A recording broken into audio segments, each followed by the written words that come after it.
I didn't worry about dying or anything. To go to Europe didn't bother me. I was in the Army.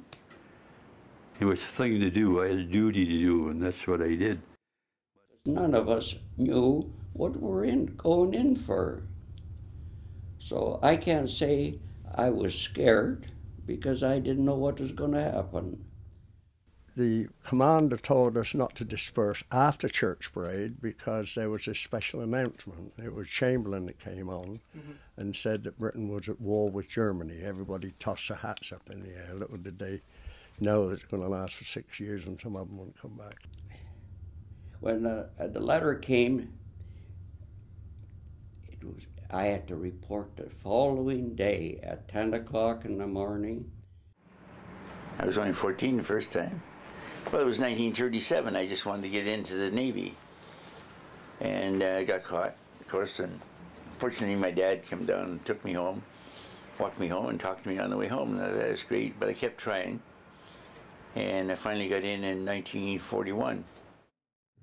At that particular time, it was something that was necessary.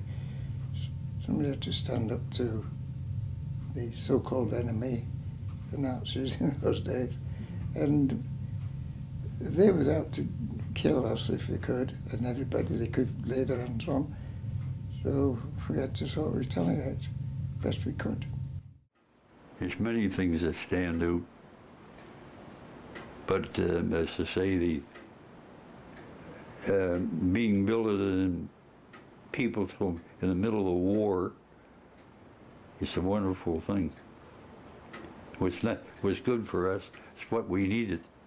Gave us a bit of home life. One day we come across a boy about 10 years old and the blood was still running out of him. He was tied up to a tree. They bayoneted him and shot him. And the whole family around a teak tree in south of Mandalay, they tied him up with wire. And then machine gun them. Why you do it? They're still civilians, they're not in on the war. When he got down, he was on one knee. He pulled his Luger, shot at my head. He missed.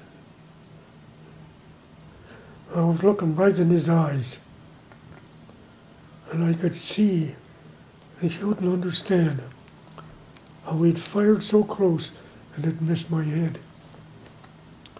Then he pushed me back up on the hamp track.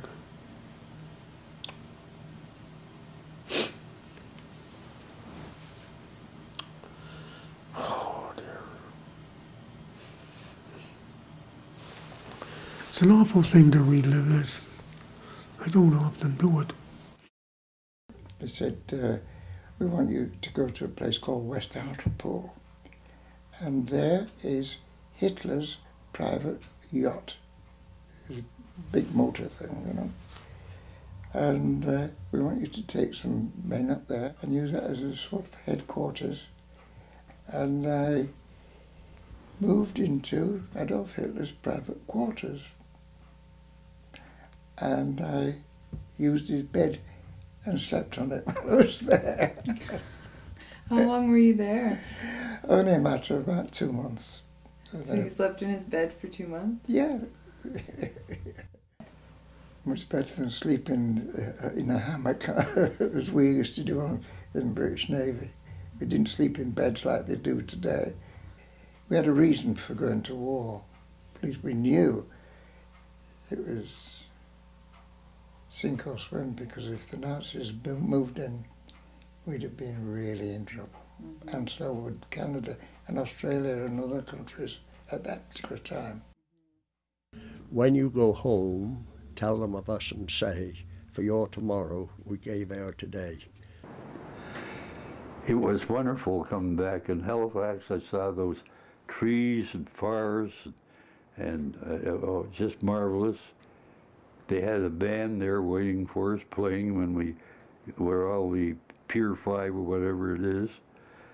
And in the meantime, I didn't know they'd wired my parents, and my grandmother was there. It was just wonderful to be home.